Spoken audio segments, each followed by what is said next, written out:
आज मु पुणी आसी आउ गोटे सुंदर कहानीटे नहीं कार्तिक मास उपलक्षे आज मु आपण मानकु तुलसी विवाहर गोटे कथाटे कहवाई आसी।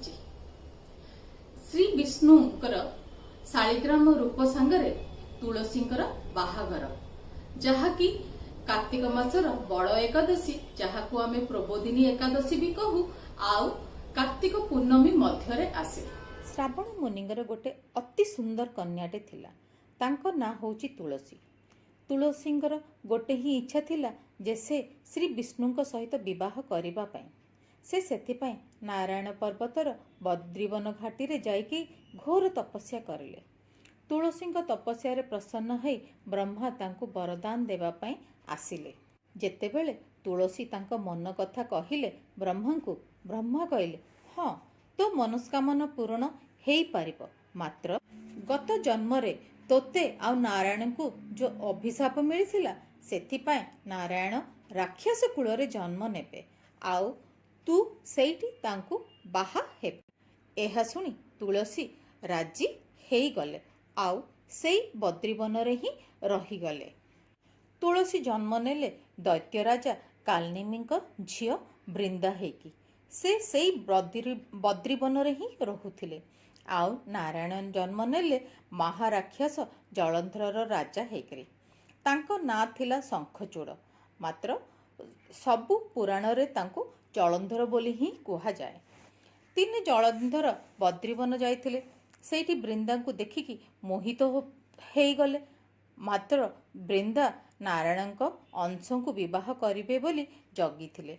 सेतेबेले ब्रह्मा आसिकी बृंदा को कहिले जे जलंधर ही नारायण अंश। सेठी बृंदा आ जलंधर विवाह हो गला। बृंदा गोटे सतीत्व स्त्री थिले, जलंधर गोटे पराक्रमी राजा थिले। से सबु देवता को हरई देवलोक को जीति जाइथिले। सबु देवतागण जाई ब्रह्मा विष्णु आउ महेशंक पाखरे पहुँचिले। ब्रह्मा जलंधर कहानी जानिथिले जे से अजय बोली, नारायण भी जानिथिले जे जलंधर तांकर ही अंश बोली। सेथिपाई समस्ते जाई पहुँचिले शिवंक पाखरे। शिव भगवान जलंधर को कही पठाइले जे जदि से इंद्रप्रस्थ माने देवलोक देवता को फेरई बेनी ताहेले युद्ध करने तांकु पड़िबो। जलंधर यह शुणी पहुँचिले शंकर भगवान पाखरे कहिले मु देवतांठू देवलोक जीतिकी नहीं, जदि देवता को दरकार मो सांगरे जीतिकी ही देवलोक नहीं जाई पारिबे। एहा सुनी शिव रागिकी तांको सांगरे युद्ध करने को प्रस्तुत हो गले। बहुत दिन पर्यंत घमासान युद्ध चलिला, मात्र जलंधर को किए भी परास्त करि पारिले नाही, कारण तांको पछरे बृंदांक सतीत्व कवच थिला। फिर शिव जाइकिरे नारायण को साहाय्य मागिले। नारायण भाविले तांकु तो बलरे हरेबा बड़ कष्ट, सेथिपई छलरे ही हरेबाकू पड़िबो। सेथिपई नारायण निजे जलंधरकर रूप नहीं सते जेमिति युद्ध जीतिकी आसीचंती सेमिति जाई बृंदांक पाखरे पहुँचे। जलंधर को देखी बृंदा बहुत खुशी रे तांकु आलिंगन रे नहीं गले। एहा परे बृंदांक सतीत्व नष्ट हो गला। सेपटे जलंधर को शिव भगवान बद्ध करदेले। एहा सुनी बृंदा बहुत रागिकी विष्णु को अभिशाप देदेले जे से पत्थर पालटि जीवे माने शालिग्राम।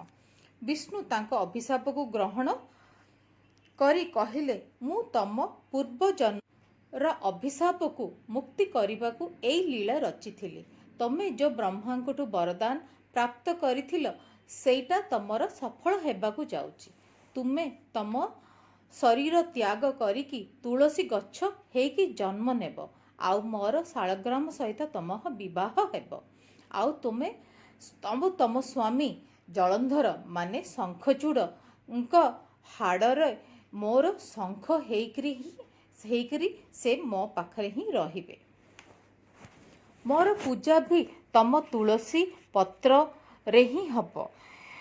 ମୁଁ ଯେବେ ବଦ୍ରୀନାଥରେ ଆସିକି ସ୍ଥାପିତ ହେବି, ତମ ତୁଳସୀରେ ହିଁ ମୋର ପୂଜା ଅର୍ଚ୍ଚନା ହେବ। ତମ ସ୍ଥାନ ମୋଠୁ ଅଧିକ ହେଇକରି ରହିବ। ଏହା ହେଉଛି ତୁଳସୀ ବିବାହ ପଛର କାହାଣୀ।